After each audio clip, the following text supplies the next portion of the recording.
Welcome to countrylifeprojects.com. I'm Henry Reinders. This is video 14 of 15 videos in our shed project. In this video, I'm going to be showing you exactly how to install this entrance door as well as the glass light for the door. It's pretty straightforward. Just follow the process. Let's get started with the installation.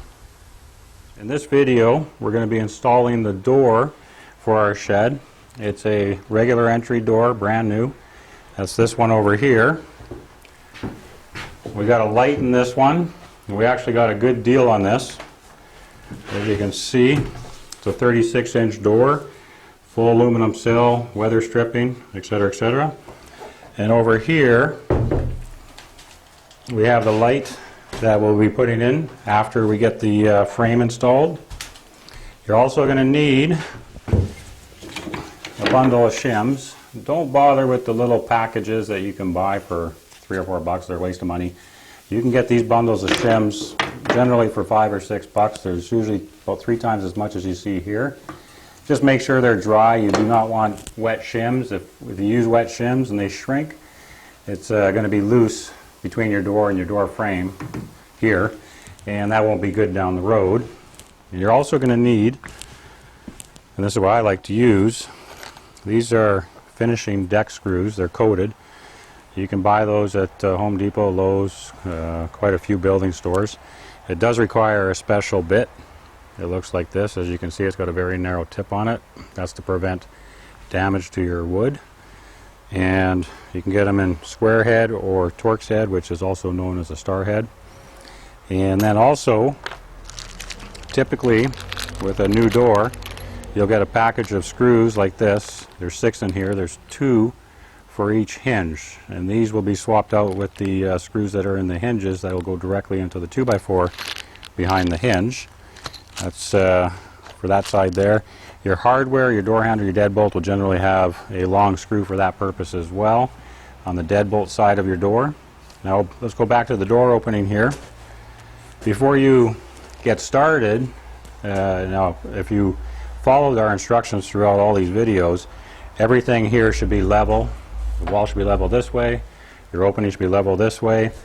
So we're just going to go ahead and check everything. And we're level there. We're level there. And I've actually checked this side already in the floor.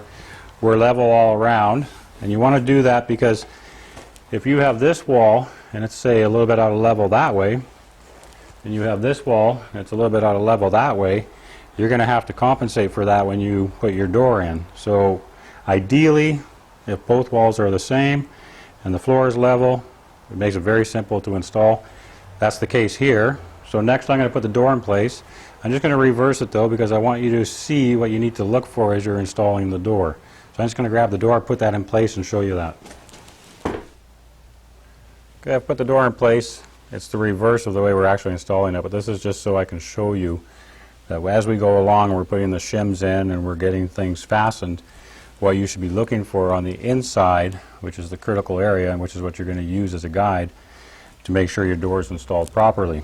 Now, if you look at the door right now, what we want on the inside when it's done right is the door needs to be flush, top and bottom, and you're looking to make sure that this space here and this space here and the space on your hinge side is equal all the way down. And to determine that, the space at the top of your door this way is what determines your spacing all the way down, because the hinge and the width of the door doesn't change at this point.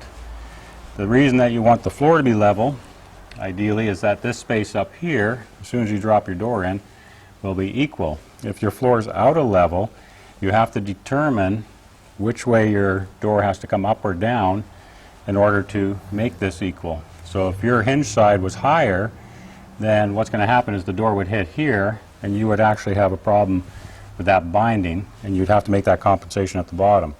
If you took your time with the construction of the shed, you shouldn't have that problem. Your floor should be level, and this issue up here should not happen, and we should be able to just go ahead and install it.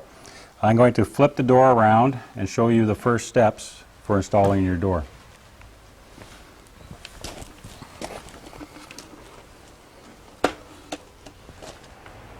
Okay, we've got our door in place. Just one little trick here. If you're doing this kind of install where you got trim going on here after, in this case it's a 1x4, so you can see I'm quite a ways out here with this block. But you can actually, your trim is going to come up to this line here. So you can put a block on both sides of the door to hold it in place and flush at the top so you can work with the rest of the door without worrying about it moving or falling out or whatever. And just make sure this screw is about center of this space over here. You won't see that after. If you do need to adjust the door up and down, these will move a little bit this way. They'll keep the door flush this way, so you don't have to worry about that. So you can do that. What you want to have is a door centered in your opening, so you have room on both sides for shingles. And at the top here, what I do is, normally I don't use these blocks. That's just a little help tool or tip to just make it easier for you. But what I normally do is I put shims at the top on both sides of the door right here, because it can affect the shape of the jamb. It won't bow it out. There's nowhere that this can go. One thing you might see, and I'll point that out before we go any farther, on the top here, you should have a 1/2 inch to 3/4 inch space. 3/4 inch is ideal. You'll sometimes see videos or PDFs or whatever that show shims up here. You absolutely don't want to do that, because as your building shrinks and your framing shrinks, this in here, this space is going to get smaller. If you have shims in there, that's going to put pressure on the top of your jamb, and it's going to put pressure on your door, and it's going to bind. So absolutely no shims up here. That can be filled with a insulation or foam, spray foam, but no shims. So you don't want any wood between here and here.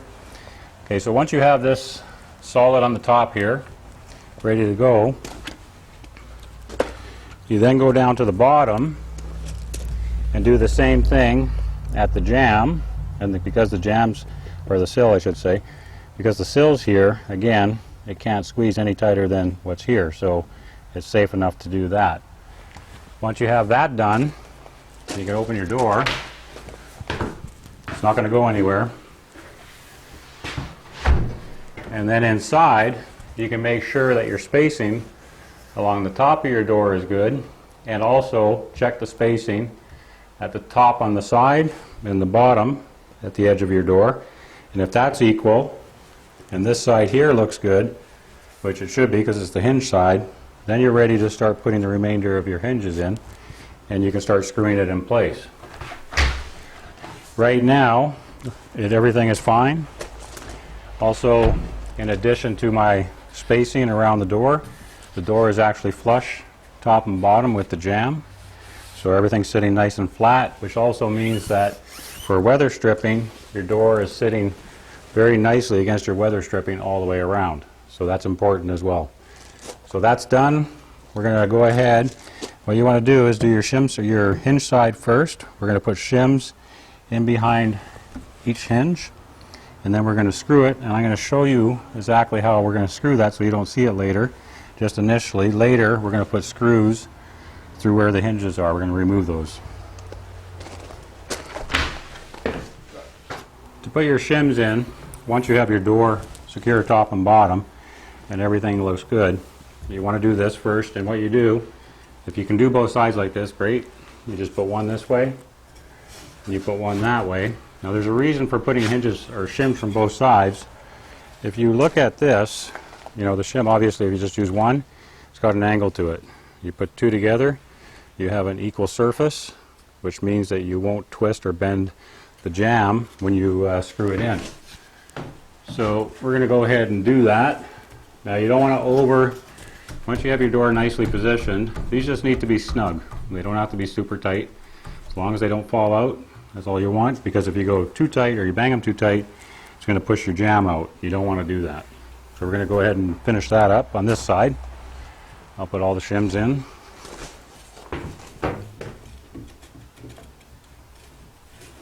You can also put them in this way if you have enough space here.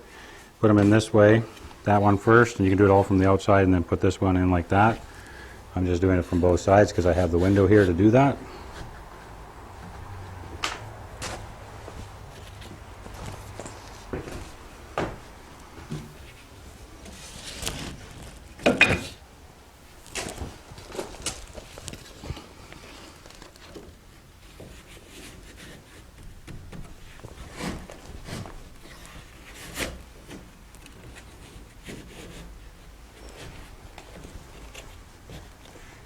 Now, one other thing I should point out is I like a minimal amount of space around my jamb, 3/8 of an inch. When you do your rough opening, you may prefer to have a 1/2 inch on both sides, which means that you would make your rough opening 1 inch bigger than your door frame size. This right now is 3/4 of an inch bigger. That's just a personal preference. But if you're new to installing doors, you might want to use the 1 inch spacing. Okay, so those are in place, and we're going to come up with a close-up here to show you how to do the screws.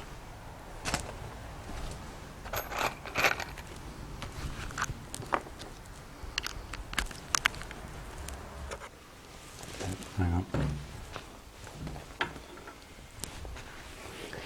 Okay, on here, with the newer doors, you can see they've left out the screws here, which we have available to us. They came with the door. But let's say you get a door that doesn't have that.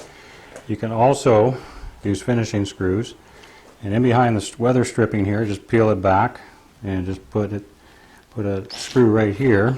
Actually, you want to make sure you're going through your shims. It helps lock them in place.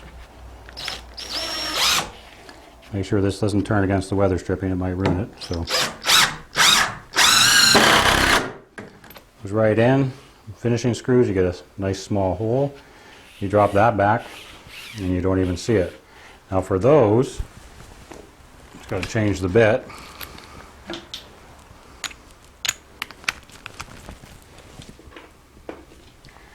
For these are the screws that come with that, and you'll notice, I don't know if you can see that, but it has a bit of a groove in there. That's a self-drilling or cutting edge. It cuts through the wood, so less likely to split the wood. So you just center that in the hole.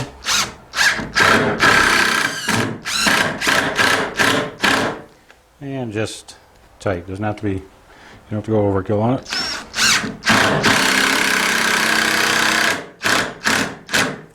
And that's it. So either way, you can secure it either way.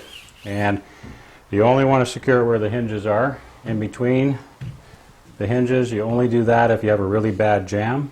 Like up here, if this was wowed in or for some reason, then you would do that. Otherwise, when you put your spray foam insulation in here, it'll stabilize that later. So we're going to finish off this side, and then I'm going to show you how to do the other side. Okay, once you've got your hinge side screwed, what you want to do is shut the door. You want to make sure that when you tightened it, it didn't pull anything out of whack on this side of the door here. So you want to be still flush on the inside.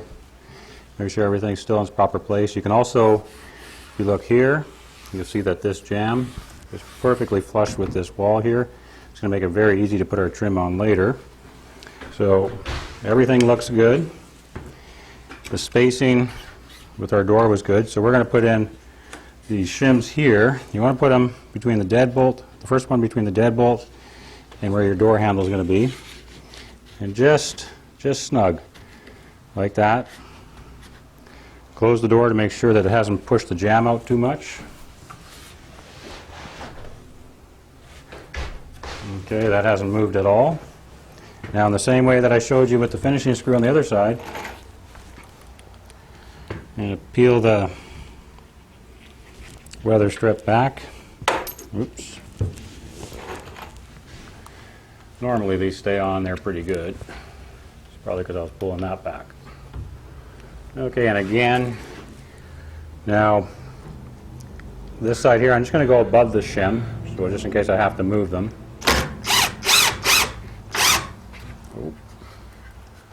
Now that happened because as I'm pushing the screw, and it's actually pushing the jamb out a little bit.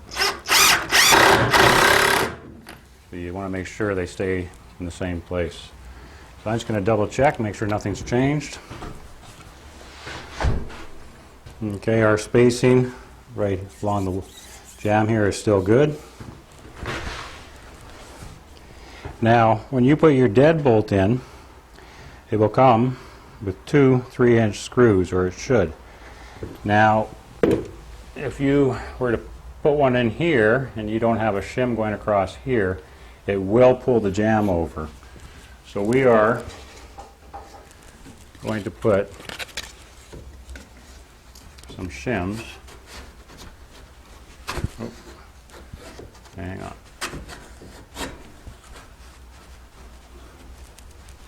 right there as well. That way, when these get tightened, it's not going to go anywhere.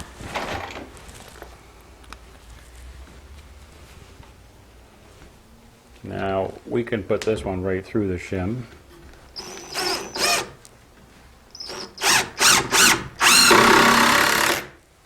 Because this one was secured and everything was fine as far as our spacing went. So we know we don't have to adjust anything. Once you get these two done, then you do one about halfway between here and the sill, and one about halfway between here and the top of your door frame. And provided you have a good jamb, that should be all you need. And I'll go ahead and do that.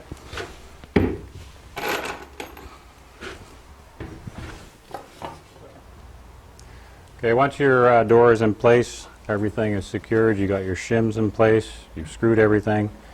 And again, one here, two here, on one between the, or above the deadbolt, one below here. So you have good backing there, top and bottom. And you can also put a screw near the top here and a screw near the top here. Just don't over tighten it. That'll help make sure everything is completely secure. What we didn't show you is we do have a bead of glue underneath the sill, the wood part of the sill. So that'll keep that secure. Because it's a shed, we didn't use any special sill kit or anything like that. We also, the way we're doing the trim, there's very unlikely water is going to get into the shed through that point. That'll be shown later. Okay, so now we got that done, we can take our blocks off. I'll show you how to trim the shims. It's really easy.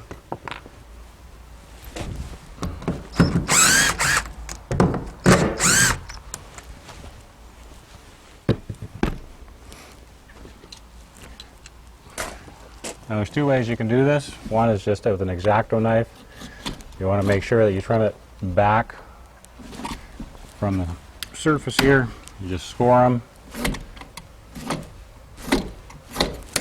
and snap them off. The other way you can do it, if you have one of these little saws, you can just cut them off.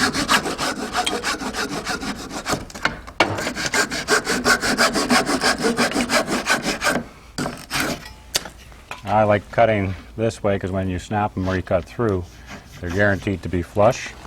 So I'm going to finish trimming those off, and then I'll just show you a couple last details that are particular to the shed and this door. Okay, we've got our door in, we've got our shims trimmed off. They're completely flush or less than the surfaces here, so they won't interfere with our trim. Now, we haven't insulated this shed, we don't plan to, but I still recommend using spray foam in these gaps, because what it'll do is it binds your door to your 2x4 frame, makes it really solid, gives it a nice solid feel. If your framing lumber was fairly dry when you were framing, and you don't expect too much settling in here, you can go ahead and put some spray foam up here. I just wouldn't use too much, just enough to seal it, so that it can compress if it has to without pushing down the top of your frame.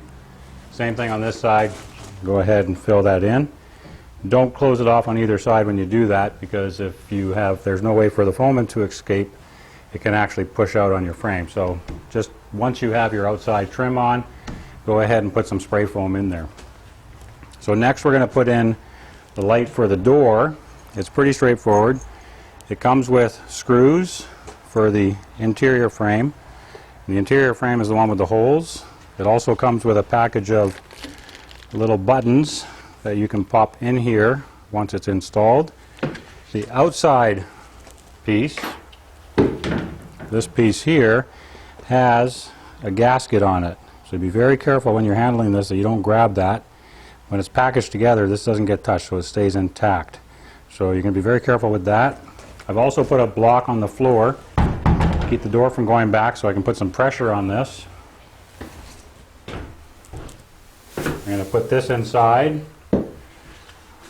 Put it the way you're going to position it.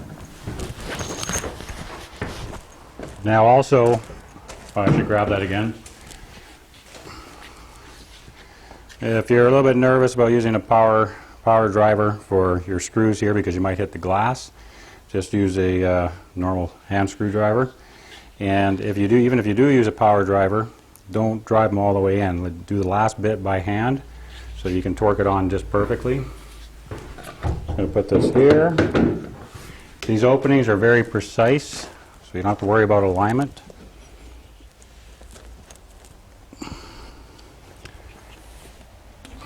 And there's no weep holes on these in the same way you would expect on a window. So there's no top or bottom. You just get this in to where the plastic part of the frame is sitting inside. Just push it on. Give it a nice push and that gasket will stick. Nope, make sure there's no pieces of grass, as we have here. Now, see, I can push on the inside, and it's not pushing out. I'm just going to do the first few screws by hand. Put our frame on the inside. Everything will line up properly.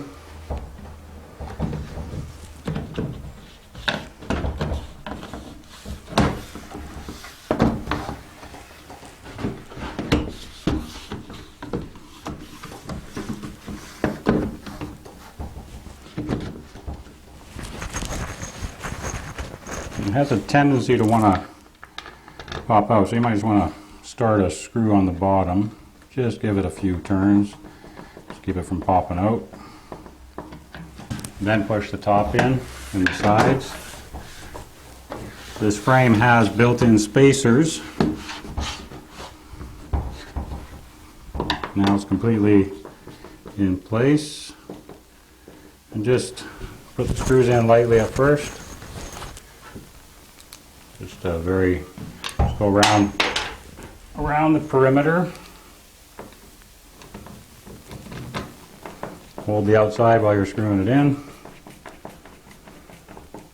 Do one on the side, one on the top, one on the other side, just to make sure the whole unit is secure.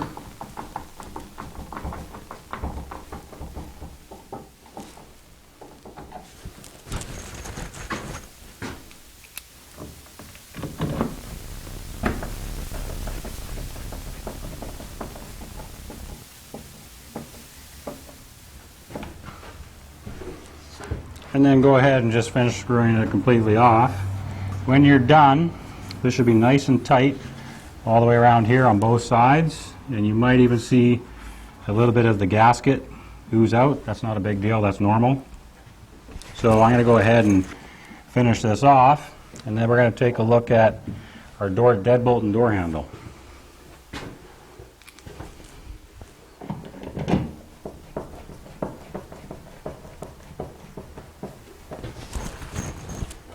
Now, just one more thing, as you're screwing these on, and I do prefer to use just a regular screwdriver, is you'll see when you're inside and you're screwing it on, the space between the two trims come together.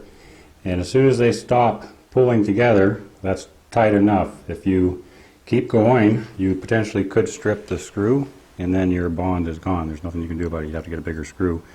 Not a good situation. So as you go around and tighten them, as soon as it stops pulling together anymore, then it's good enough. And then you can double check by looking all the way around the perimeter here. And if that's tight on both sides of the door, then you're done. That's about all there is to putting one of these in. They take about 5-10 minutes tops. Okay, well, one of the last of the few things to do here, until we have our trim in here supporting this sill, as I've kind of shown before in a few different videos, this sill here is very weak until we get that supported. You step on, I mean, I can bend that with my thumb, so that's not good, because the only real support on this sill starts about back here. So once our trim is in, it will support that, but in the meantime, just while you're working, I'm just going to pop a 3/4 inch piece of plywood underneath here. Screw that tight to the building.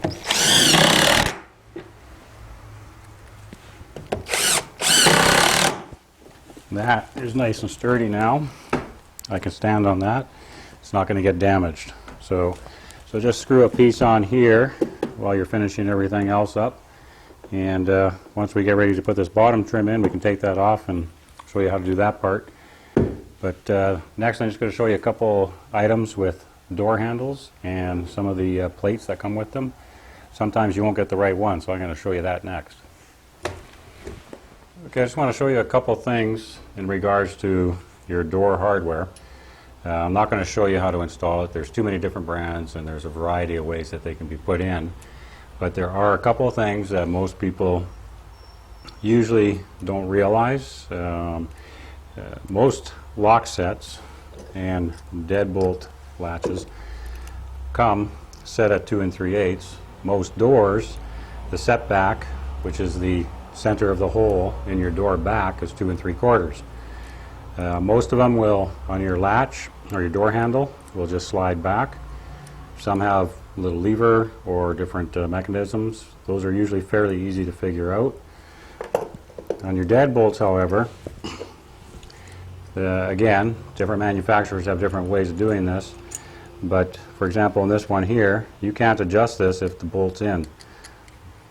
If you turn the bolt out, then you can just simply pull it out, lock it back in place, and you can just drop the deadbolt back. Now it's set up at 2 3/4 inches. The other thing that you want with any deadbolt is a good strong plate like that. This particular set came with a plate like this. Well, this is your normal cutout for your striker plate for your deadbolt. This is kind of useless. These ones you can buy separately, and you'll see that we have 2 small holes, 2 large holes. Some of the better lock sets come with another plate that goes on top of this for a finished look and just has a couple of screws here, and there's holes in the plate. So if you get a good lock set, Schlage, which is my preference, it will come with that. And on here, the last things, you'll see that this fits that way, but our corners are rounded. Some of these do come with rounded corners. More often than not, though, they'll be square. So just take a 1/2-inch chisel and just square these corners out. It's really simple. Just line your chisel up with the edge there and just clean that little piece out there.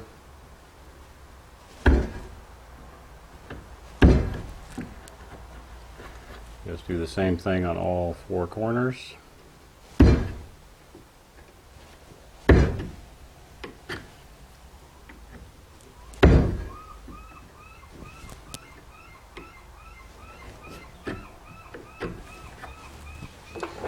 That's all that should be needed. Now when you're putting this in, make sure the big screws are on the inside, because that will assure you that when you put them through, they're going to go through into the 2x4 and behind. That's about a 1/2 inch back, maybe 3/4 maximum into the 2x4, and that gives you a lot of strength. And on most new door frames, there's a metal plate back here, and there's a space in that plate for the screws to go through that. So screw those in. I recommend pre-drilling them. The screws are actually quite big. So we're going to pre-drill that. We're going to screw that in. And don't over tighten. As long as they're snug and flush and this is nice and tight, that's all you need. Our shims will keep the jam from pulling back.